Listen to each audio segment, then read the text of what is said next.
అదే రకంగా నూతనంగా అధ్యక్షులు అవుతూ ఉద్యమాన్ని ఊపిరిగా ఇన్ని రోజులు నడిపించిన రవీందర్ అన్నకు, మమతా మేడంకి, మామిడి నారాయణ గారికి, మిగతా మిత్రులకందరికీ ఈ సందర్భంగా నమస్కారాలు తెలియజేస్తూ, నిజంగా చాలా కష్టపడి తెచ్చుకున్న తెలంగాణ ఎవరికైతే ఉపయోగపడాలనుకున్నామో వాళ్లకు చేరుతుందా లేదా అనేది ఇప్పుడున్న ప్రస్తుత పరిస్థితిలో పెద్ద క్వశ్చన్ మార్క్గా తయారవుతుంది. మరి నిజంగా ఇవాళ మనం అనుకుంటున్నట్టుగా ఇదే రకంగా నడపాలని లేదా ఇదే రకంగా తెలంగాణ ఉండాలని వాళ్ళు ఎవరు అనుకోలేదని కూడా నా ఉద్దేశం. ఎందుకు అంటే ఒకటి రెండు విషయాలు చాలా స్పష్టంగా పర్టికులర్లీ ఈ మధ్య కాలంలో ఫేస్ చేస్తున్న కొన్ని సందర్భాలు మీ ముందుకు ఉంచుతాను. ఒకటి, ఈ పబ్లిక్ సెక్టార్కి సంబంధించినంత వరకు ఏపీ రీఆర్గనైజేషన్ యాక్ట్ 82 ప్రకారం లక్కీగా అటానమస్ బాడీస్గా ఉన్నాయి, ఫుల్ పవర్స్ ఉన్నాయి కార్పొరేషన్ సిఎండి ఈ క్యాండిడేట్ ఉండాలా లేదా అని చెప్పేసి ఇంకా వాళ్ళు ఫుల్ బోర్డ్ డెసిషన్ తీసుకున్నట్టయితే, వాళ్ళు అవసరం లేదని ఒక డెసిషన్ తీసుకున్నట్టయితే పంపించేది. ఈ మధ్య కాలంలో మే నెల 2014లోనే మొత్తం ఎలక్ట్రిసిటీ డిపార్ట్మెంట్లో 4 కార్పొరేషన్లు ఇండిపెండెంట్గా తెలంగాణ పేరు మీద ఏది బైఫర్కేషన్ కాకముందే చేయించగలిగారు.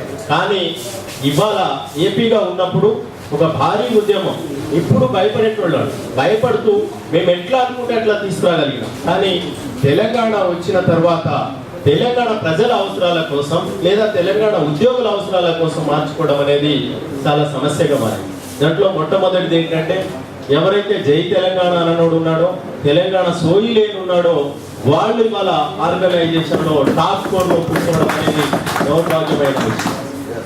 లక్కీగా సరే కూర్చుంటే కూర్చున్నారు, మంచికో చెడుకో అని చెప్పేసి వాళ్ళని కూడా కొంత మోల్డ్ చేసి కంటిన్యూషన్గా నేటివిటీ అనే డెఫినేషన్ తెలియని వాళ్ళు కూడా వచ్చి కూర్చున్నాం.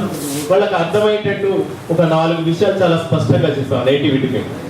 ఒకటి, సుప్రీంకోర్టు ఇచ్చిన ఆర్డర్స్ చేస్తాం. రెండోది, మనకున్న అవైలబిలిటీ ప్రకారం ఒకటి సర్వీస్ రిజిస్టర్లో ఉన్న నేటివిటీని కన్సిడరేషన్ తీసుకోండి టాప్లో.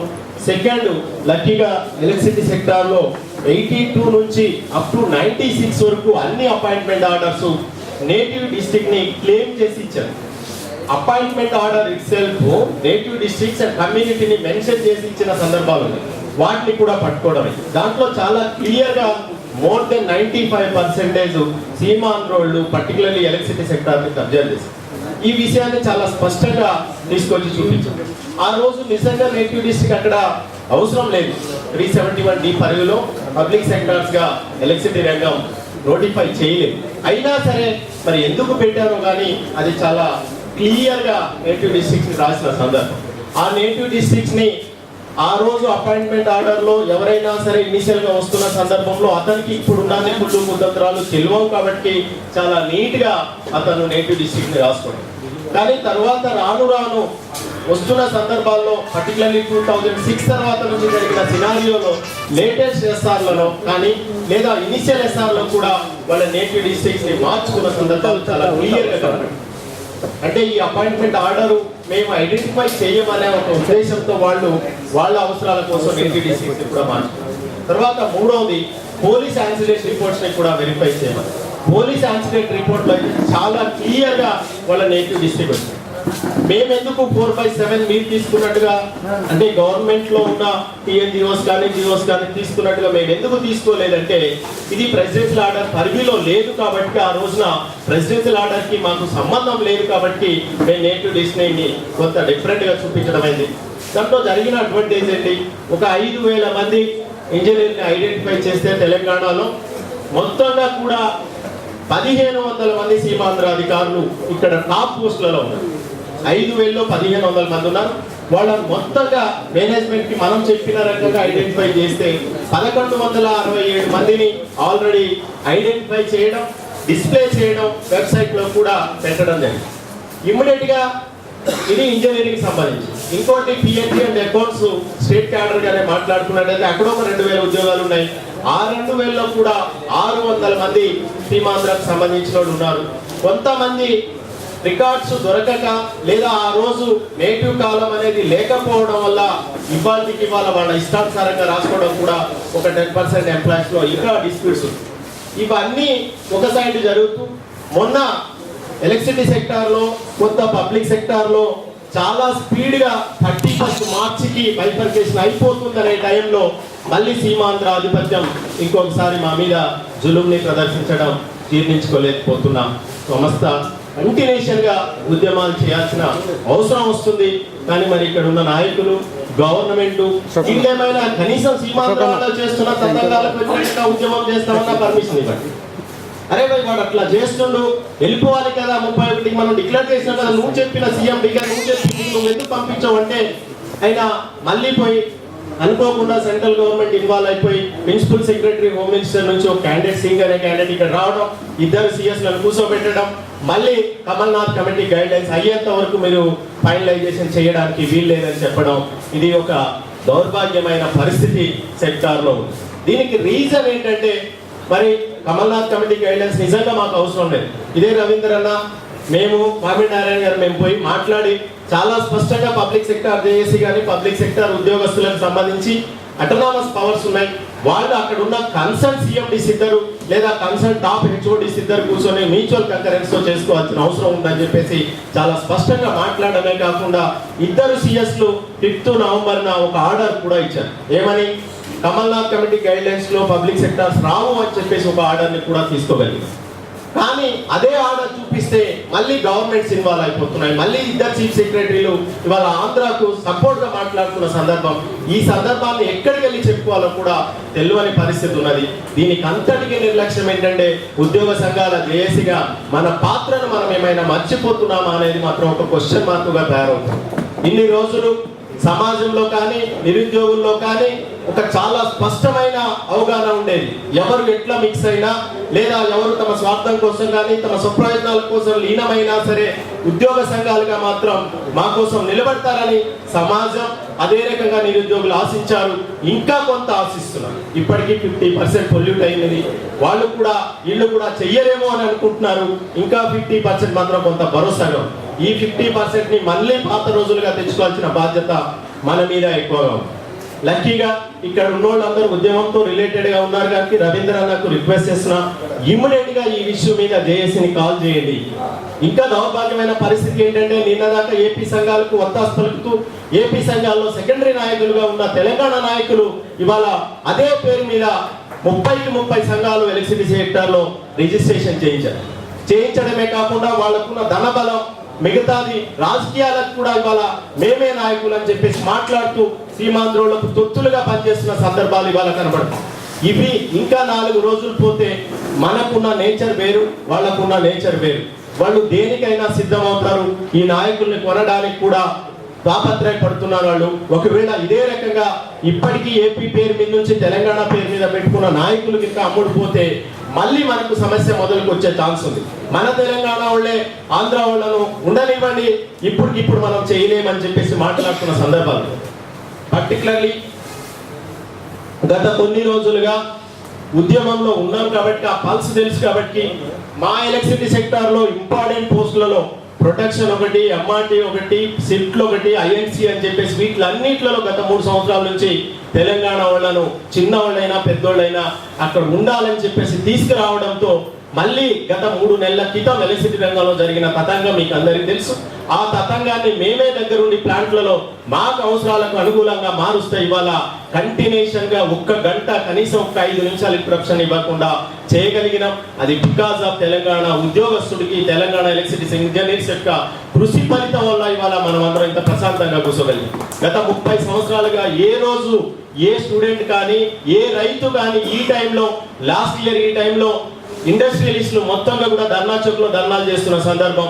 ఇవాళ ఇంటరప్షన్ లేకుండా సప్లై మెయింటైన్ చేస్తున్నాం. మే నెలలో కూడా 1 నిమిషం కరెంట్ తీయకుండా మెయింటైన్ చేస్తాం. ఇప్పటి నుంచి ఇదే పరిస్థితిని మెయింటైన్ చేయడానికి కూడా మేము సాయశక్తుల ప్రయత్నం చేస్తున్నాం. దీనికి ఒకే ఒక రీజన్ ఏంటంటే అక్కడ ఏదైతే ఆధిపత్యమైన ఇంపార్టెంట్ పోస్టులలో ఉన్నదో వాటిలో తెలంగాణకు సంబంధించిన ఎలక్ట్రిసిటీ ఇంజనీర్స్ ని పోస్టింగ్ చేయగలిగినాం, చేసుకోగలుగుతున్నాం. ఇప్పటికీ వాళ్ళ ఆధిపత్యం కొంత ఉన్నది. ఆ ఆధిపత్యంలో వస్తున్నాయి ఏంటంటే కొన్ని డెసిషన్ తీసుకోవడంలో వాళ్ళు ముందు చూపు లేదు. ఇంకొక రకమైన దౌర్భాగ్యమైన పరిస్థితి ఏంటంటే మేనేజ్మెంట్ కి కోవట్గా మొత్తంగా కూడా టాప్ ఆఫీసర్స్ వాళ్ళే ఉన్నారు కాబట్టి అక్కడే ఉన్నారు. వాళ్ళు చెప్పిందే నిజమని కూడా మేనేజ్మెంట్ నమ్ముతున్న సందర్భం ఉంది.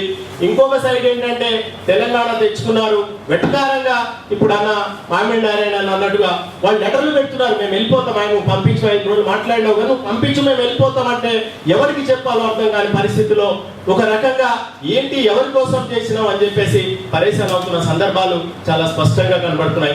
ఇంకా ఒకవేళ మీరు అంటున్నట్టుగా ఆగస్టు కానీ అక్టోబర్ కానీ ఇంకొక 6 నెలలు అయితే ఈ తెలంగాణ ఓడికున్న సహనం కూడా కోల్పోయి అరే ఇక వదిలేరా చెయ్యర్రా వీళ్ళు అనే పరిస్థితి మాత్రం తెచ్చుకోకుండా చూసుకోవాల్సిన బాధ్యత ఈ డయాస్ మీద ఉన్న వాళ్ళ మీద ఎక్కువగా 4 రెట్లు ఎక్కువగా ఉంది మిగతా వాళ్ళందరికంటే. ఈ పరిస్థితిని అనవసరంగా ఆ కన్సర్న్స్ ని మాత్రం మనం అర్థం చేసుకోవాల్సిన అవసరం ఉంది. ఒకవేళ చేసుకోకపోతే మళ్ళీ తీరని తప్పిదాన్ని మాత్రం చేసిన వాళ్ళం. ఇప్పటికీ లక్కీగా ఎలక్ట్రిసిటీ సెక్టార్ లో ఇవాళ ఏగా వస్తున్న క్యాండిడేట్ కి బేసిక్ సాలరీ 45,000 రూపాయలు ఉంది. ఇంత మంచి సాలరీ 1500 మందికి కొత్తగా శాంక్షన్ అయిన 2600 శాంక్షన్ చేయించుకున్నాం.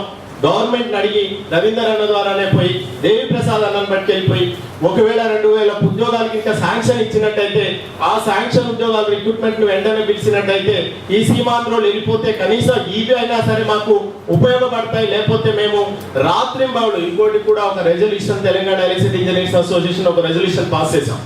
అదేంటంటే కంటిన్యూషన్ గా మా దాంట్లో 24 hours డ్యూటీ ఉంటుంది. 24 hours డ్యూటీలో 8x3 బదులు 12x2 కూడా మేము చేస్తామని చెప్పేసి అన్నాం. వితౌట్ సింగిల్ పైసా 12 గంటలు షిఫ్ట్ చేయడానికి మేము సిద్ధంగా ఉన్నామని చెప్పేసి కూడా చెప్పడమే కాకుండా కార్పొరేషన్ లో ఉన్న 300 మంది ఇంజనీర్స్ ఎక్కడైనా డిస్టర్బెన్స్ వస్తే ఫస్ట్ అక్కడ వెళ్ళి నిర్మాణంలో కానీ ప్రొటెక్షన్ లో కానీ ఈ సప్లై మెయింటైన్ చేయడంలో మేము కూడా వెళ్తాం, టీమ్ లీడర్స్ గా నేనే ఉంటానని చెప్పేసి కూడా ఇంత స్పష్టమైన హామీ ఇచ్చినా వాళ్ళు ముందుకు వెళ్ళట్లేదు. ఇది కొంత పరేషాని మాత్రం ఎక్కువగా చేస్తుంది. దీనికి ఏంటంటే మాకున్న ఎనర్జీ లెవెల్స్ కానీ ఇక్కడ ఉన్నది కానీ కొంత సరిపోతున్నట్టుగా కూడా లేదు. కాబట్టి మళ్ళీ జేఏసీ తన నిర్మాణం తన ఏజెండా ఏదైతే ఉందో ఆ ఏజెండాలో భాగంగా మీరే మాట్లాడినట్టుగా నీళ్లు నిధులు నియామకాలని చెప్పారు. నీళ్లు నిధుల్లో కొంత ఆధిపత్యం తెలంగాణది కనబడుతున్నట్టుగా స్పష్టంగా తెలుస్తుంది. కానీ నియామకాల్లో మాత్రం ఇంకా సీమాంధ్ర ఆధిపత్యం ఉంది. ఒకవేళ ఇదే ఇంకా కంటిన్యూ అయితే నెక్స్ట్ నీళ్లు నిధులు కూడా సీమాంధ్రలో ఆధిపత్యంలో వెళ్ళిపోయే పరిస్థితి ఉంది. కాబట్టి ఈ నియామకాల విషయంలో చాలా స్పష్టమైన డైరెక్షన్స్ ఇప్పించాల్సిన బాధ్యత పర్టికులర్లీ మన మీదనే ఎక్కువగా ఉంది. ప్రతి ఒక్కరు మాట్లాడుతున్నారు, ఏ నాయకుడిని తీసుకొచ్చినా ఏ పొలిటికల్ లీడర్ని తీసుకొచ్చినా ఉద్యోగ సంఘాల కృషి ఉద్యోగ సంఘాల ఫలితమే తెలంగాణ వచ్చిందంటున్నారు. కానీ ఆ ఫలితం ఉద్యోగ సంఘాలు ఇవ్వడానికి సిద్ధంగా లేరు వాళ్ళు అన్న విషయాన్ని కూడా చాలా స్పష్టంగా అర్థం చేసుకోవాల్సిన అవసరం. ఒకవేళ అవసరం అనుకున్నట్లయితే ఇంకొకటి కూడా, ఒకవేళ మనకు అందరికీ సెన్సిటివ్ మ్యాటర్ అయిన ఉద్యోగ సంఘాలుగా తెలంగాణ రాష్ట్ర ప్రభుత్వం మీద కాదు ఈ ఎజెండా, మొత్తంగా సీమాంధ్రుల కుట్రల మీద అనేటట్టుగా నినాదాన్ని కూడా తీసుకొని మనం మళ్ళీ ఎప్పుడైతే ఫైనలైజేషన్ అయిపోతుంది రేపో ఎల్లుండో సీమాంధ్రులు వెళ్ళిపోతారు అనే టైంలో వాళ్ళ కుట్రలు మళ్ళీ కంటిన్యూషన్ గా మన మీద తీసుకురావడం. ఏదో ఒక లెటర్ కనీసం ఒక 5 లెటర్ కరెస్పాండెన్స్ జరిగాయి ఈ మధ్య. ఒక 1 month లో 5 లెటర్స్ 82 సెక్షన్ ప్రకారం మ్యూచువల్ కన్సర్న్ అని ఉంది. మా మ్యూచువల్ కన్సర్న్ లేకుండా మీరు ఎట్లా చేస్తారని ఒకటి సిఎస్ నుంచి ఒక లెటర్, ఇంకొకటి కమల్నాథ్ కమిటీ గైడ్లైన్స్ అవ్వలేదు కాబట్టి పూర్తిగా కమల్నాథ్ కమిటీ గైడ్లైన్స్ ప్రకారం చేయాలని ఇంకొక రకంగా, ఇంకోటి అవసరం అనుకుంటే బెదిరిస్తున్నారు. ఏమని సుప్రీం కోర్టుకి వెళ్తాం, హైకోర్టులోకి వెళ్ళిపోయి స్టే తీసుకొస్తాం అని చెప్పేసి మాట్లాడుతున్నారు. ఇదన్నిటికి కూడా నిర్లక్ష్యం కమల్నాథ్ కమిటీ తీసుకుంటున్న డెసిషన్స్. కమల్నాథ్ కమిటీ మేబీ ఆగస్టుకు అక్టోబర్కు ఎక్స్టెన్షన్ చేసి ఉండొచ్చు, దాని పర్పస్ వేరు. తర్వాత కూడా వన్స్ బైఫర్కేషన్ అయిన తర్వాత ఒక 5-10% సంబంధించిన ఇష్యూస్ దృష్ట్యా కమిటీ ఎక్స్టెన్షన్ 1 year 2 years చేసుకోవచ్చు. అది మనకు don't bother the thing. But activity మాత్రం ఇమ్మీడియట్ గా కనీసం ఈ మంత్ లాస్ట్ కి జరగాల్సిన అవసరం మాత్రం చాలా స్పష్టంగా ఉంది. ఒకవేళ లేని పక్షంలో మళ్ళీ నెక్స్ట్ మా పిల్లలు ఆల్రెడీ స్కూల్లో జాయిన్ అయ్యారు, లేదా మళ్ళీ ఇంకొకటి అకాడమిక్ ఇయర్ వచ్చింది, ఫీజులు చాలా కట్టాం, ఒక్కొక్క కాలేజీలో 2-3 లక్షలు కట్టాం, ఇవి ఎవరు పేమెంట్ చేస్తారని చెప్పేసి మళ్ళీ తీసుకెళ్ళిపోయి హైకోర్టులో ఈ తతంగాలు చూపించేసి స్టే తీసుకొస్తే మళ్ళీ ఇంకొక 1 year మొయ్యాలి. ఈ 1 year లో వీళ్ళందరినీ ఇదే రకంగా డయాస్ల మీద తీసుకురావడం చాలా ఇబ్బందికరమైన సమస్య అవుతుంది. కాబట్టి మనం ఏదైతే నినాదం ఇచ్చినామో ఆ నినాదం కోసం అవసరమైతే తెలంగాణ రాష్ట్ర ప్రభుత్వం యొక్క సపోర్ట్ సపోర్ట్ తీసుకొని సీమాంధ్రులు చేస్తున్న కుట్రలకు వ్యతిరేకంగా మళ్ళీ ఇంకొకసారి నినాదించాల్సిన అవసరం మనందరి మీద ఎక్కువగా ఉంది. దీంట్లో అందరూ కూడా భాగస్వాములు అవ్వాల్సిన అవసరం మాత్రం. రాష్ట్ర ప్రభుత్వం 150 మిలియన్ యూనిట్లు మెయింటైన్ చేయండి చాలు అని చెప్పేసి జనవరిలో లెటర్ ఇస్తే 160 మిలియన్ యూనిట్ల వరకు సప్లై చేసింది. ఎప్పుడు చరిత్రలో ఇట్లాంటి పరిస్థితి లేదు. అంటే మన ఉద్యోగస్తులు అవసరం అనుకుంటే ఎంతవరకైనా పని చేయడానికి త్యాగాలకు కంటిన్యూషన్ గా రాత్రి వాళ్ళు అన్నట్టుగా 7ంటికి వస్తే కనీసం మా దగ్గర రాత్రి కూడా అవసరం అనుకుంటే బ్రేక్ డౌన్ అయితే కంటిన్యూషన్ గా నిలబడుతున్న సందర్భాలు ఎక్కువగా ఉన్నాయి. కాబట్టి మన ఉద్యోగస్తులు సాయశక్తిగా పనిచేయడానికి రాష్ట్ర ప్రభుత్వానికి జేఏసీ నాయకులైన మీకు సపోర్ట్ చేయడానికి సిద్ధంగా ఉన్నారు. బట్ వాళ్ళ ఏజెండాను మనం మర్చిపోతున్నామేమో అనేది మాత్రం ఒక ప్రశ్నార్థకంగా అవుతుంది. అది మర్చిపోయినట్టయితే జనాలు కూడా మనల్ని మర్చిపోతారు.